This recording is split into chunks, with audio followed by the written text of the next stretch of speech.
Throughout the late 19th and into the 20th centuries, nations developed new naval technologies that led to the creation of ever larger ships.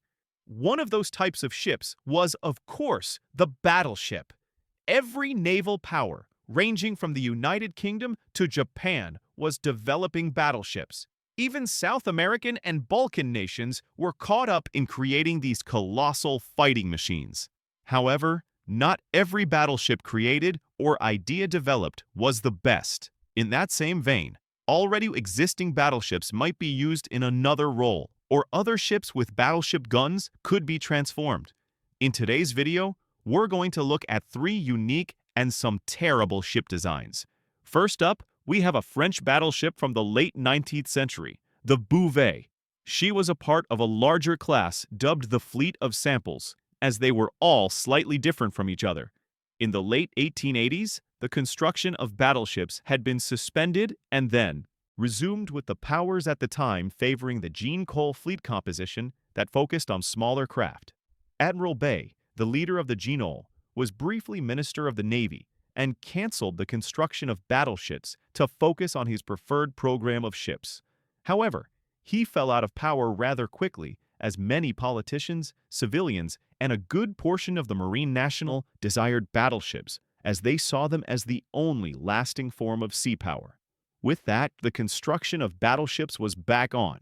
With their arch-rival in the Royal Navy building newer and better battleships, the Marine National felt that it was important to respond along with the emerging threats in the Mediterranean, such as the newly formed Italian regime Marina. There were good reasons to build a new class of battleships. They just so happened to go about it in an interesting way. To take from John Jordan and Philippe Carrès, in French battleships of World War I, they write, "The French program, for which the initial discussions took place during late 1889, could be more accurately described as a vanity project.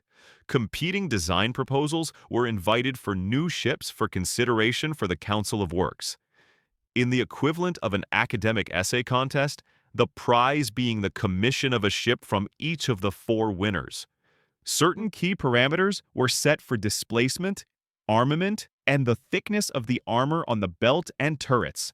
Still, otherwise, complete latitude was accorded to the designer, who could decide the overall dimensions, the hull form, and silhouette, the disposition of the medium guns, the power and layout of the propulsion machinery, and the system of protection, including compartmentalization. It was an ambitious project aimed to massage the egos of the various eminent naval architects of the period, many of whom were closely associated with a particular naval dockyard or private shipyard. Bouvet was a part of a larger building program, as I mentioned, taking from Gero Stiglini and Michel Constantino in the French fleet ship's strategy and operations 1870 to 1918. The 5 ships were built in 5 different dockyards, arsenals, and shipyards, where the relevant construction managers introduced their significant modifications. Charles Martel, Carnot, and Jagaberry were laid down in 1891, Messina Fall in September 1892, and Bouvet in early 1893.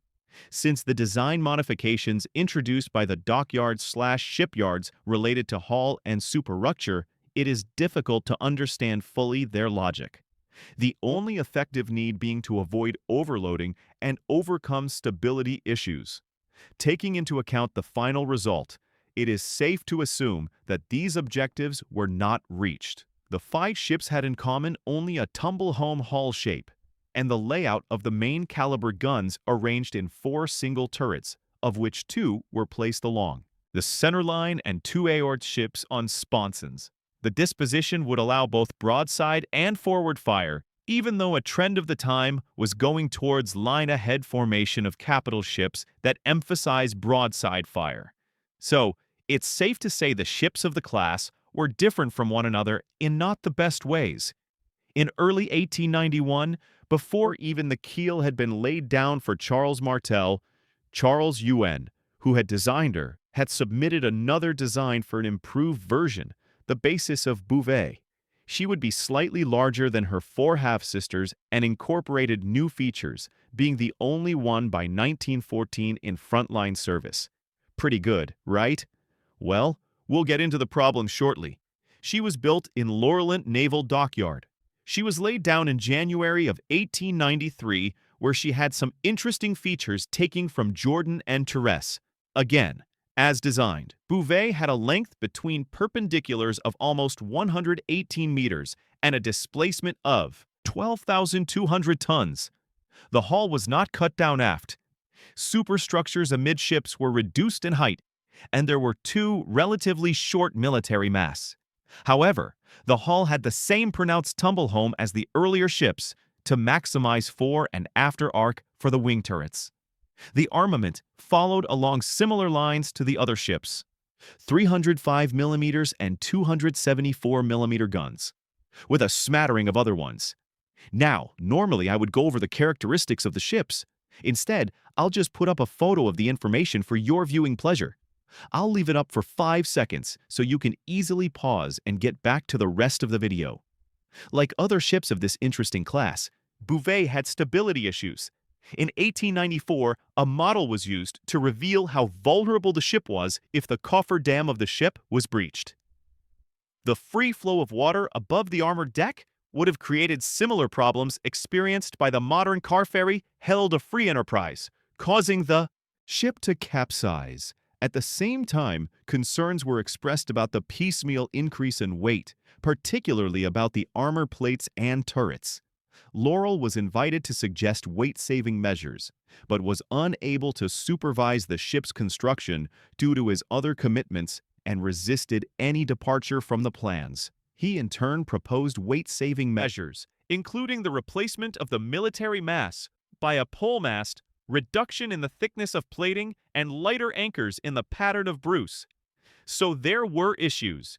To sum up some of the problems, she was overweight, had stability issues, had problems firing her main battery, and thankfully no missing parts unlike Carnot. Another reason she had problems was that her turrets weren't balanced. It was estimated that training them on the broadside would result in a 2-degree angle of heel.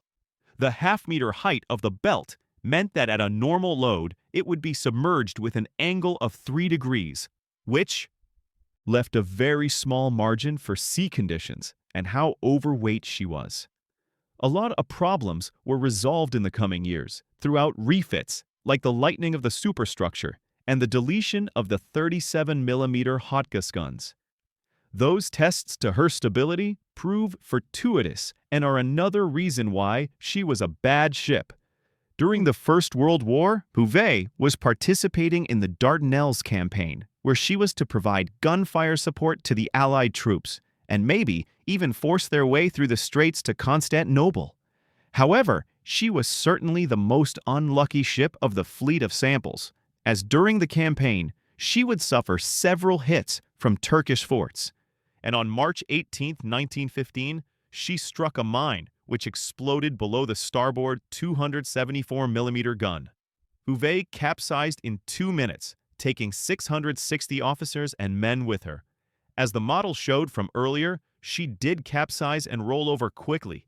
To dig into her problems a little bit more, the ship was overweight and top-heavy, leading to stability issues, something that all ships in the fleet of sample suffered from. It led to poor seeping and a dangerous tendency to roll. And her gun layout wasn't the best, making it difficult for fire control, which added to the stability issues. I think one last thing from Stanghini and Constantino sums up the problems with the ships. Although built more rapidly than the pre-dreadnoughts completed in the previous decade, Charles Martel, Carnot, Jagabari, Misana, and Bouvet spent a long time on the slipways. The first 3 were completed by 1897, and the last 2 followed in June 1898. The French procedure for ordering new construction was so convoluted that men of war, especially battleships, took far longer to complete than almost all major warships built by other European naval powers. Additionally, lack of funds hampered placing orders for more than 1 ship per year, a limitation that resulted in longer construction times, forced rearrangement of the original common design by initiatives taken by individuals in shipyards and dockyards. Next on our list is HMS Agamemnon, a pre-dreadnought battleship from the United Kingdom. One of the last pre-dreadnoughts built, actually.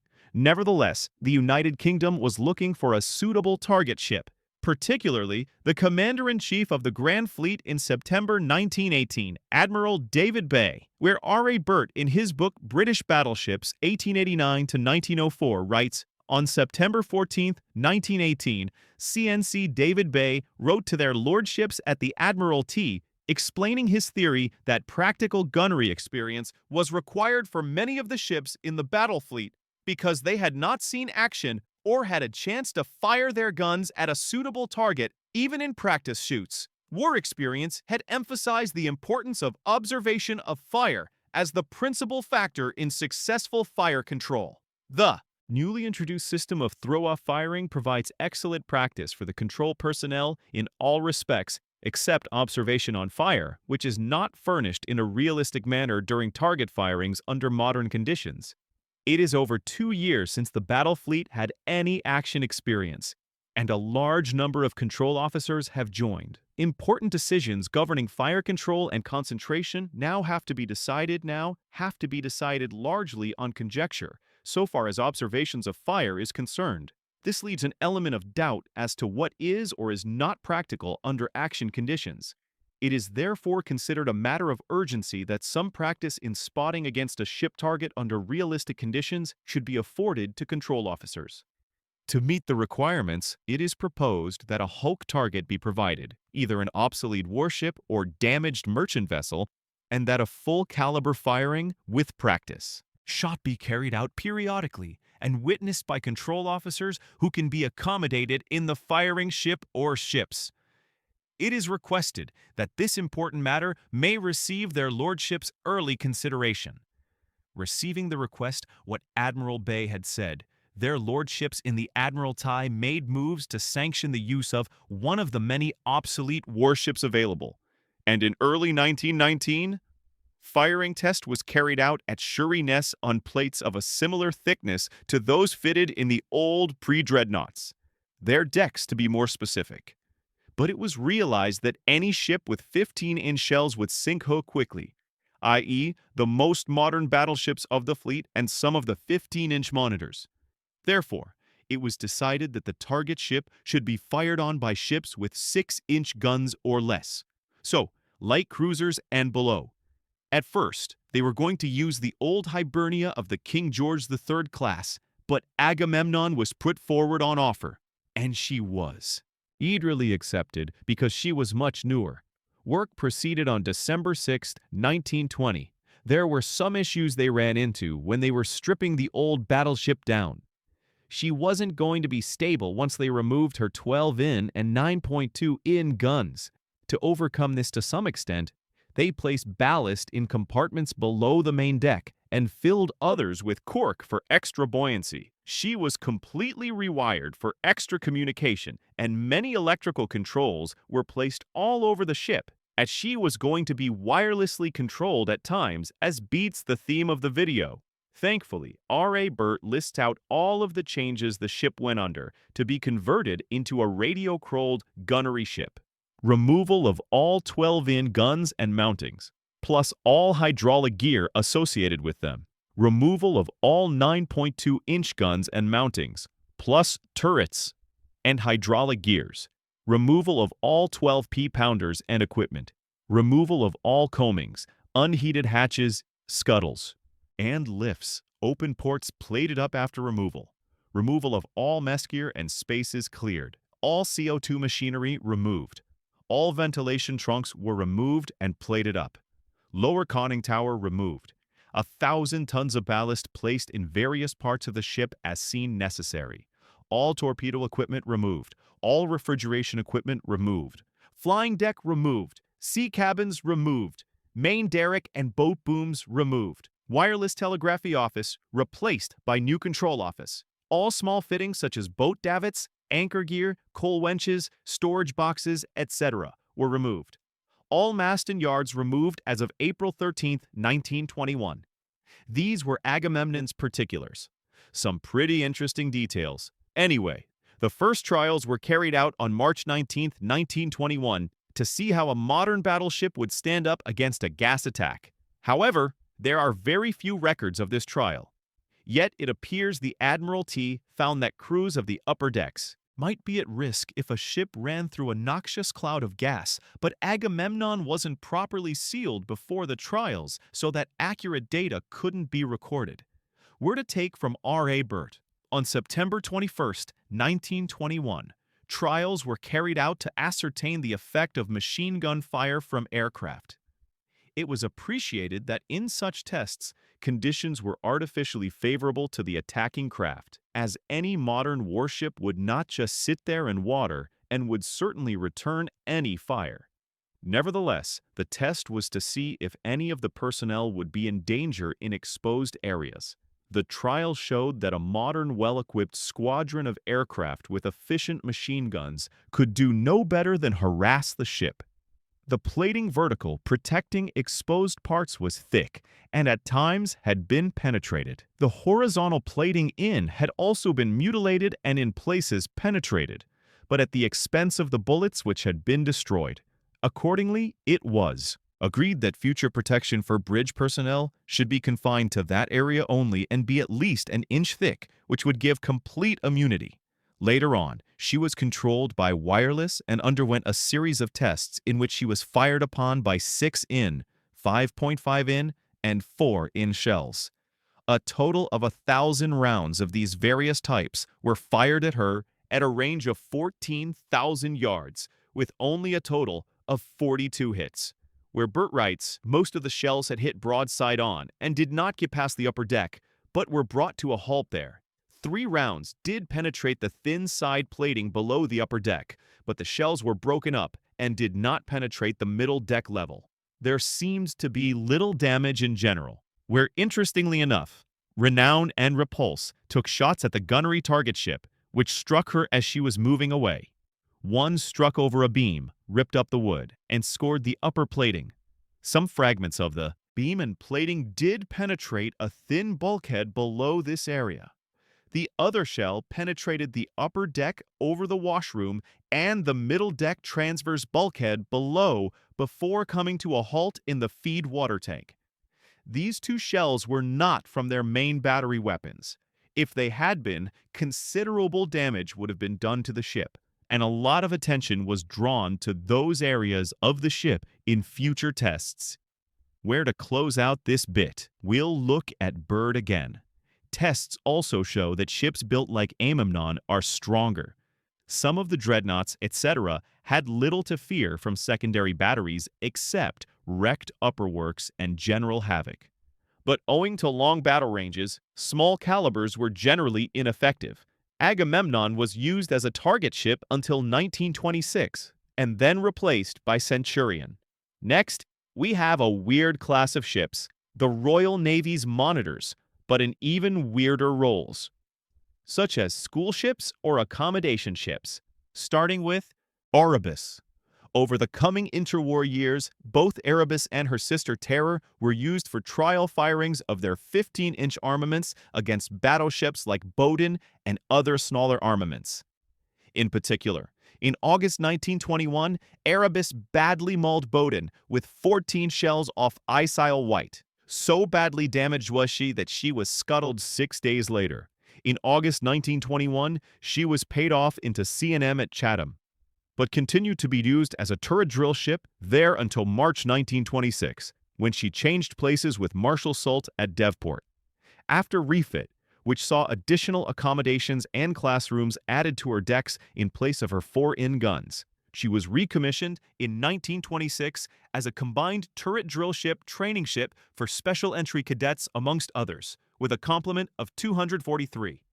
Her profile was a familiar sight to all naval personnel because after 7 years at Devonport out in the stream, she transferred to Portsmouth in October 1933, replacing Terror as turret drill ship and harbor training ship, another ship taking over for her other duties.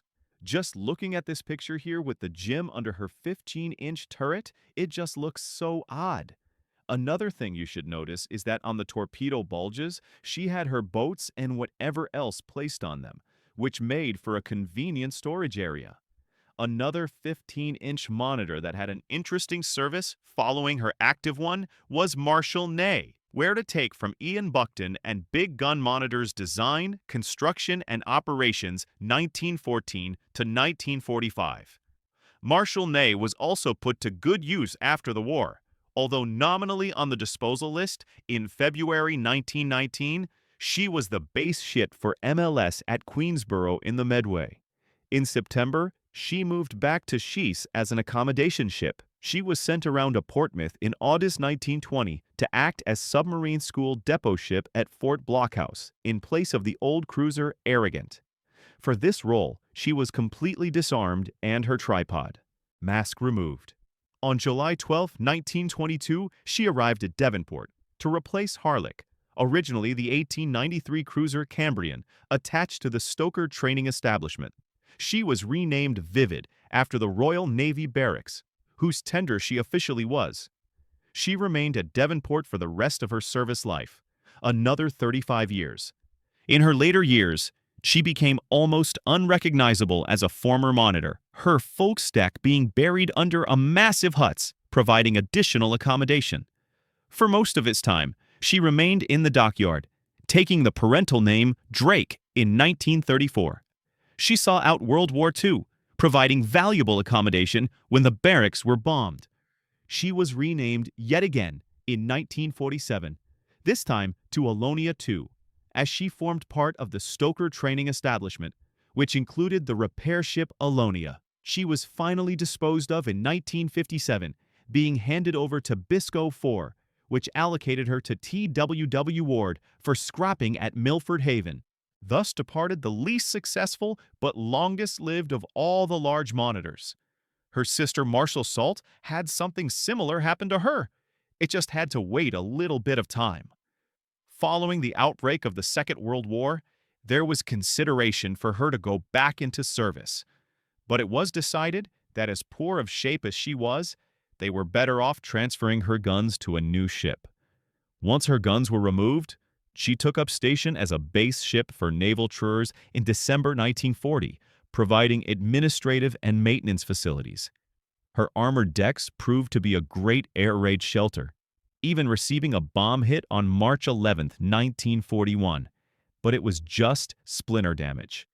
She remained in this role until the end of the Second World War, being scrapped afterward. I still think her sorry state is something to comment on with no turret structure. And look at all the buildings on her. I think she's pretty funny looking. The ships on this list just scratched the surface of ideas and/or unique conversions for battleships. Hopefully you found this look at these possibly weird and odd ships interesting. I always love looking at battleships or the monitors, and I think this is a good way for me to do so. Anyway, please remember to like and subscribe as it'll help the channel to grow. Thank you all for watching, and until next time, my friends, have a great week.